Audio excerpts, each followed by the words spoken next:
But we're with Richard Dimmock, manager, and assistant manager Mike Jones after Erith and Belvedere 1, Wellington 5. Mike, two unbeaten teams. It's obviously going to be a big game today. I thought for the first half hour, I thought they were the better team without literally causing us too many problems. But to end up on a 5-1 victory when you've had 5 players out today, you must be happy. Eight players out, yeah. You could have just said 5 and been I'll stick with 8. so many players out though, and to thrash the team that were chasing you that are unbeaten for the season so far, you must be really grateful.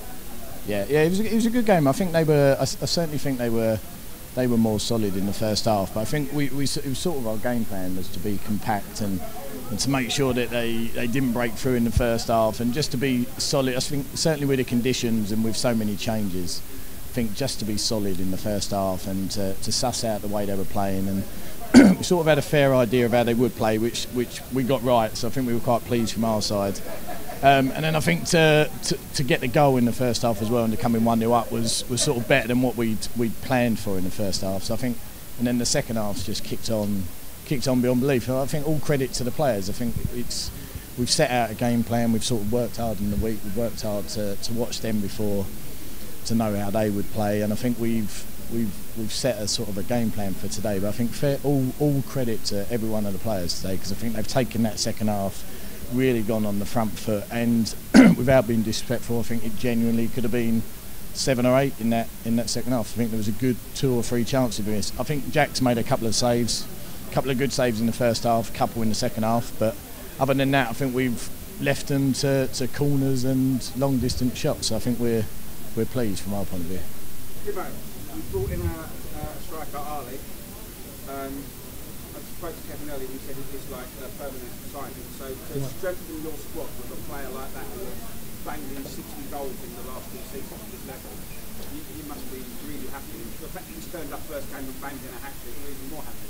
No, over the moon with that. That's what you told him to do, wasn't it? That's what I told him, yeah. But no, we after last weekend we sat down and spoke, me and Mike. We knew Tyrus was going in for a hernia operation. We had Golding out, and it only leaves us down to Liam Donaldson in the reserves. So we sat down and said about bringing Ali in. Got the deal done ASAP. He trained Thursday, looked good training Thursday, and then that's what you get on your debut hat-trick. And the finishes, to be fair, I mean, he's a right fox in the box, and he strikes all 3 of them. When he's hit it, you think, is that going in? And all 3 of them have found the net, so that just shows you that, at the end of the day, he's a player me and Mike wanted to bring in the summer. He wanted to challenge himself, he wanted to go in the league above. We accepted that. He's got to challenge himself, but hasn't been getting games at Canterbury, so we sat down and said, look, we want to bring him in. Got him, and our aim is to play him and Golding up top.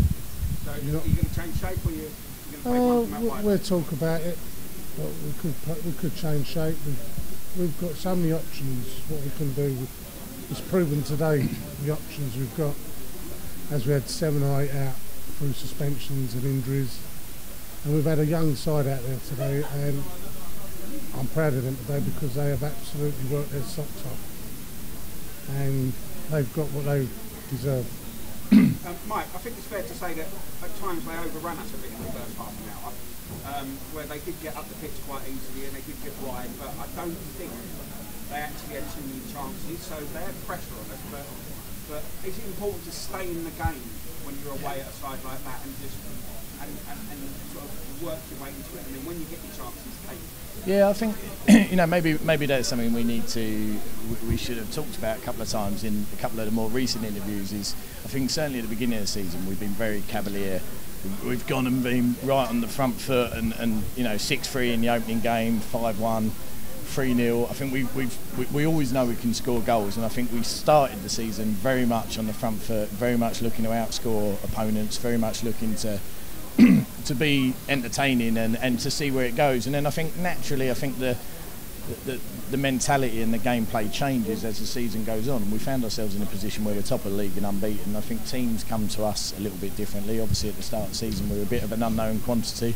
And then I think now teams are coming they're looking forward to playing against us, and I think they're up for the challenge. So we've adjusted our gameplay slightly, where we're, like you say, looking to stay in the game in the first half, maybe suss out the opposition, stay a bit more compact.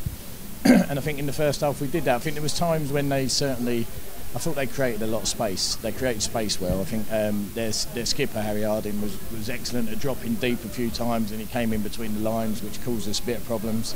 I think in the way that the defence, Chris and Wellesley in particular, I thought Mehmet had an excellent first half, but I felt Chris and Wellesley at the centre-backs, just the way that they marshalled and just controlled it. As we said, I think there was only 2 real saves in that first half. Everything else was sort of from distance, and we let them have space in the right areas. So I think we've talked about it a few times in the last few weeks. We've just been a lot more mature, a lot more grown-up performances, and that one in the first half was a real the sort of performance that wins you championships. And then the second half was just a completely different, where it was very cavalier, very much on the front foot. So I think in terms of defensively as a unit, really, really pleased with the first half. Dimmock, we've said at stages that we've started well in the second half. We haven't really been starting well lately. Today we come out, scored in the first 60 seconds, and it closed 2 minutes later. So I don't know what you two guys said at half time, but we came out second half and tried to get on top. Yeah, no, they come in at half time, and we sat them all down, just sent them to chill out. I said, look, you work your socks off in the second half and up the tempo. You get an early goal, you'll go and get 2 or 3. And they've done exactly done that. They've come out the blocks, and I just don't think you can Belvedere could cope with what we had second half.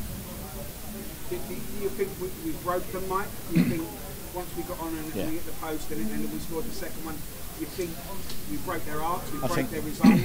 I think we did the right things at the right times. I think the early goal in the second half knocked them for a solid bit. I think they've got the deflected goal, pull it back to 2-1. Then I think we've done it again. We've gone straight at the other end and gone 3-1. And I think that's knocked the stuffing out of them and given us an adrenaline boost. So just very, very pleased today with numerous different things that they've all taken on themselves.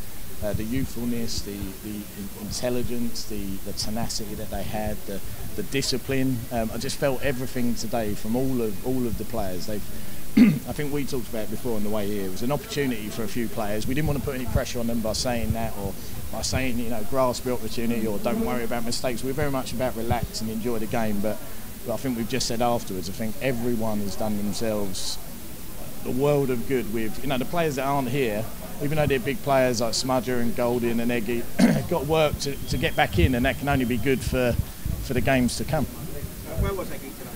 He's on holiday. I don't know who takes holiday in the middle of the season, but he's on holiday. How long have you known about that, or just... He never told us till he went away, so... So, as you said, we knew about it, yeah. We knew about it. He's probably drinking a pina colada. I doubt he's watching this. He's half cut, probably. Yeah, that's the chairman, by the way. He pays everything. Will Ali get a tracksuit soon, do you reckon? I doubt it. We haven't got one, so he's unlikely to get one. Although Kev is wearing 2 tracksuits, as you probably noticed. He said I can't have one either. No, I think it looks like he's wearing 3 tracksuits, but... What kind of a message did you send out when you've got 8 players missing? You come away to a side who are unbeaten, you thrash them. What kind of message does that send out to other teams in this league? It's like I just said to the boys after the game. That has just put out a massive statement to all teams in the league, because the 7 players that we had out today just shot. Is it 8 or 7? 7 or 8, I think it 7 is. or 8. But that just proves how big our squad is and how good our squad is. We've had quite a young side out there today. I think the oldest player was 26 out there today. So for me, it's a massive statement. But like we said on the way here, players have got a massive chance today to take the place, and that's exactly what they've done. Well, we joked about it beforehand. We talked about we have got 8 players out, and certainly I think 3 or 4 of those would have been in contention for starting today. But we talked about the size of the squad, and it wouldn't have been an excuse if we'd have lost, because I think we've said several times that we've got a squad of first-team players. Everyone's competing for a place. Sometimes they're rotated, sometimes they're rested, sometimes someone's earned the chance over someone else. And I think that just proved it today. Is you've got that strength in depth that you need to get out of a league like this. Yeah. You have said that you don't feel that if we have to make wholesale changes, that we will do that much weaken by bringing in other players to the players that are already in there. So yeah, we definitely. proved that today? Yeah, 100%. I think we said beforehand, if we'd have lost today, that couldn't have been an excuse that we were missing the players. Everyone out there is more than deserves a chance. Is more than capable of being in a team challenging for the league title. And I think that's proved it beyond doubt. I think we're probably got a headache, a bit of a headache. Well, you've got a bit of a headache. Massive headache. You've got a bit of a headache. Right, we'll stay with you and then we'll go back to Dimmock for the last question. Makes sense. For you, Makes sense. Meridian away next game. Yeah. Important after a bit of a hard game here today and grinding, staying in it and going on to win it. Important now to put in a result against Meridian as well to make those 3 points really worth what they are. Spot on, but I think that's going to be the case every single game now. I think every game. Little bit of a cup final. Every game's only, it's only as good as your last win. So if we do this today and we sit up against Meridian, it's I don't think there'll be any extra pressure on us or any less. I think it's just one of those things we have to deal with. If you're putting yourselves in a position where you're challenging for the title and you're unbeaten and you're one of the best sides, which at the moment we are, then every game you need to approach the same way. You need to be disciplined. There'll be certain games where we need to try different things and. To ensure I don't think we'll ever be complacent, but to ensure that there's that energy in there and that you're still up for it, because I think these sort of games there's a natural adrenaline, a natural sort of buzz. So, but I think every game there'll be a certain amount of pressure on, and I think we need to relish these games at the moment. We need to enjoy it, which is what we focus on today. We need to enjoy being up top of the table, enjoy playing sides, look forward to playing every team, and I think at the moment hopefully we can drag that out a little bit longer. Second half today we enjoyed it. What's it going to be like for you going back there, Mike? Do you know what? It's a nice place. The pitch is always brilliant. Tony Proven, who's the groundsman, there's what he's doing at this level. I do not know. The pitch will be better than some league pitches, probably better than Wembley if you saw it midweek.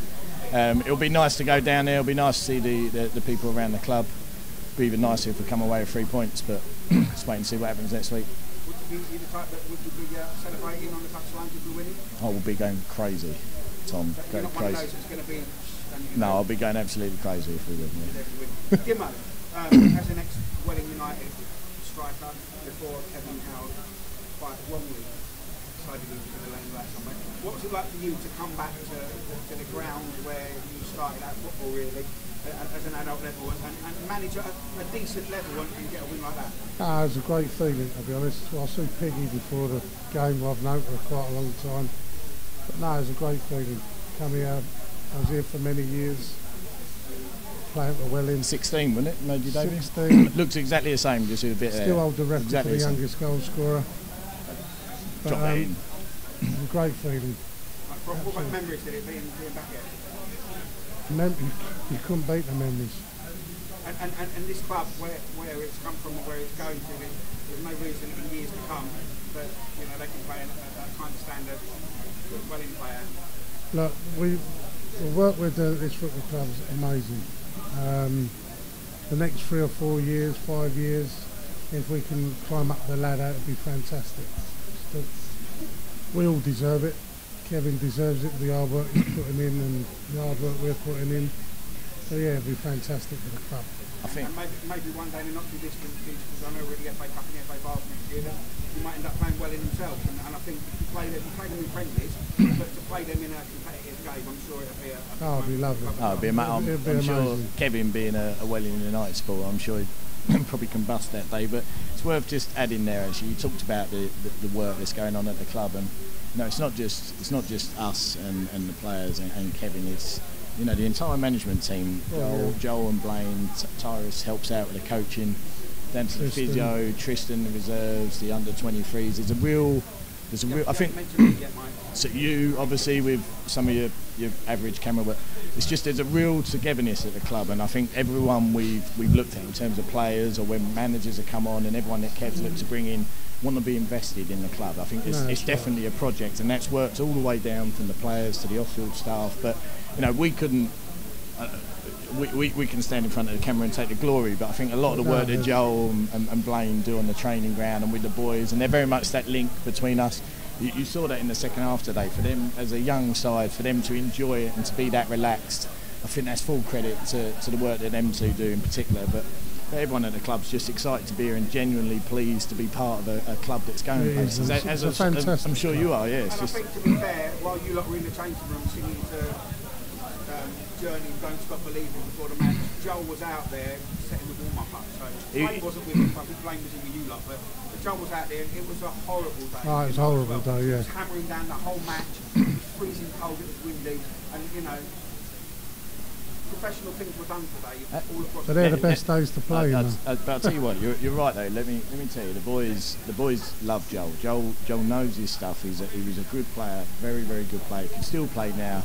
He's a very good coach. He articulates stuff very well. He's got a good. I think he commands a respect from them. He's not someone who shouts and screams. He knows how to talk to the boys. He knows how to, and it makes everything you and me do a hell of a lot easier. And then working alongside him, he's got Blaine, who's starting off in his coaching development. But Blaine, you know, from when we came in, Blaine's just grown and grown and grown. And again, the players really respect them. So I think the work that them two have done, in particular, as well as Tyrus and everyone else at the club, they deserve a big mention for today as well. No, it is massively. Well, a great day, a fantastic result to send out to Leicester, and we'll see you Saturday. Thank you, Tom. Cheers. Tom.